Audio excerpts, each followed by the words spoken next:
Good morning, everyone. Welcome to another Rookie Card Collector 123 video.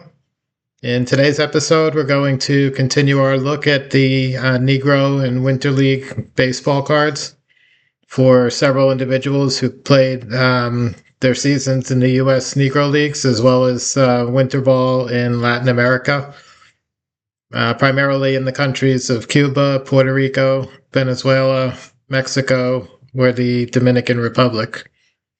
So we're working alphabetically. We began with the player's last name, letter A. We're currently on the player's last names beginning with D. So we're going to start today's episode in that segment. And the first card we're going to look at, this individual, Eddie Douglas. He played the 1923-24 Winter League season in Cuba. He played on the Santa Clara team. That Santa Clara club was one of the all-time greatest Cuban baseball teams ever. Oscar Charleston played for them. Several other Negro League stars and Cuban stars played on that ball club as well. So Eddie Douglas, as I mentioned, it's going to be a 1923-24 card. It's the Beacon series. The Beacon was a tobacco company in Cuba. He's pictured here. It's a real photograph on the card with borders around it, his name printed underneath on the bottom. And on the back in Spanish will be the Beacon advertising. So Eddie Douglas, 1923-24 Beacon Cuban Winter League card, his only known baseball card. Okay, next one we're going to look at here is also from the 1923-24 Beacon set. This one is Valentin Dreek. He's here on top on the corner. Same series. He played in the same Winter League as Eddie Douglas in 23-24. He played for the Almendares Club, which is one of the other four professional Cuban baseball teams during that era. As I mentioned, Douglas played for Santa Clara. Valentin Dreek was one of the all-time great Negro League, Cuban League outfielders. He's got several cards we're going to look at this morning right now. The first one is going to be this Beacon, again, a real photograph on thin paper stock with the white borders, his name printed at the bottom, and the Beacon tobacco advertising on the back of the card in Spanish. Next one we're going to look at again is Valentin Dreek. This is another 23-24 Cuban Winter League issue. This is put out by Nacionales. Was another cigarette tobacco brand. This one, again, a real photograph. This one's inside an oval circle in the middle of the card. Surrounding the card image or the player image is a black or dark brown border. And these are 23-24 Nacionales. They're about equally as rare as the Beacons. Populations on these two sets are generally somewhere around 5 or so of each player. Maybe the most popular guys, maybe 5 to 10. Some of the lesser known guys may not even have 5. So extremely rare cards, both sets from Cuba. Okay, right next to that one, we have another Valentin Dreek. The same Winter League season, 23-24, so he's pictured with Almendares again. This one is a Tomas Gutierrez, another Cuban tobacco company, pictured on there. These are in a duotone color. The images are in a brownish tint, and then the background or the borders would be a white or off-white background. Tomas Gutierrez, also significantly rare. Very similar population numbers to the Nacionales and the Beacon. So Valentin Dreek, again, Cuban Negro League outfield great. Okay, we're going to move over to the next one. This is going to be the following Winter League season. So this is 24-25. We have Valentin Dreek again. This is an Aguilitas card. So this, again, another real photographic card. with the borders, his name underneath, and his team just says his name, the last name, Dreek, and then baseball. The Aguilitas set was a multi-sport set, so you had boxers in there, you had soccer players, you had football players, you had basketball players.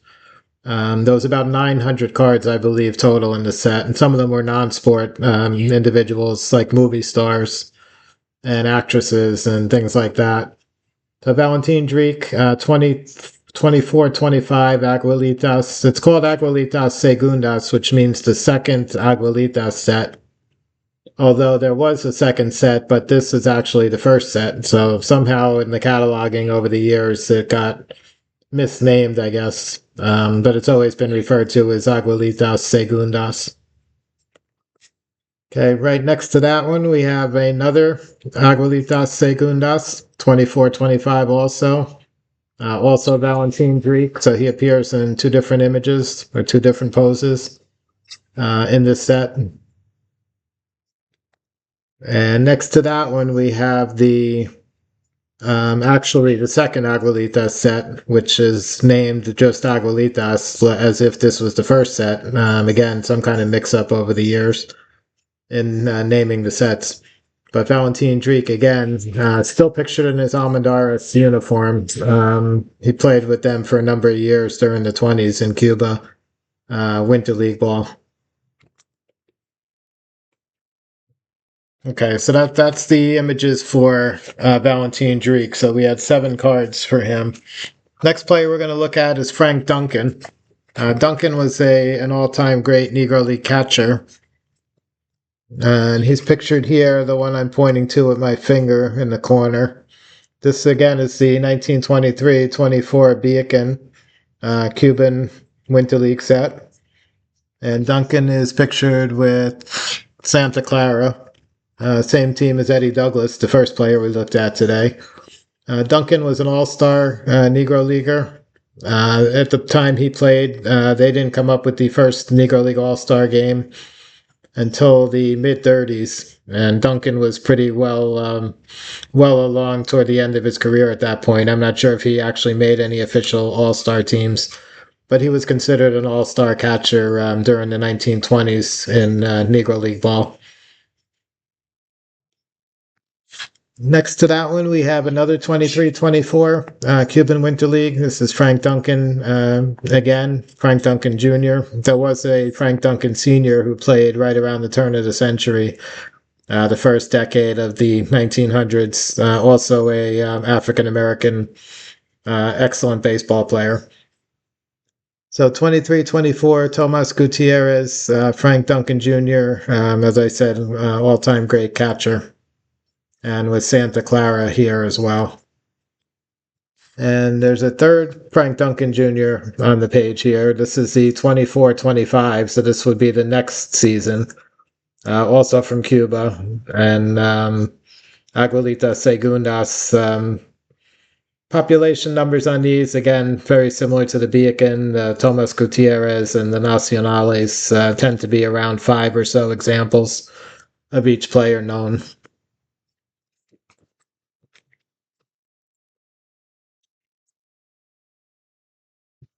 Okay, next one player we're going to cover might be a little more familiar. He spent some time in the major leagues. This is going to be, if we can put it over here maybe. This is going to be Luke Easter. So Luke Easter was a major power hitting outfielder. He played in Puerto Rico winter ball. This is picturing him during the 1948-49 Puerto Rican Winter League season. This set is called the 48-49 Toleteros issue. And these had, on the back of these, they had card numbers, which were not really the numbers assigned in the card set, but they were numbers used in a playing game series. So some players had the same card number on the back as other players. They were not meant to be card numbers like they would be on a checklist. It was more for a game that you played with the cards. Okay, next to that Luke Easter, we have, it appears to be the identical image, cropped a little bit differently. And this is the Puerto Rican Winter League next season, 49-50. Easter's again pictured here with Mayaguez. That was the club he played on at that time.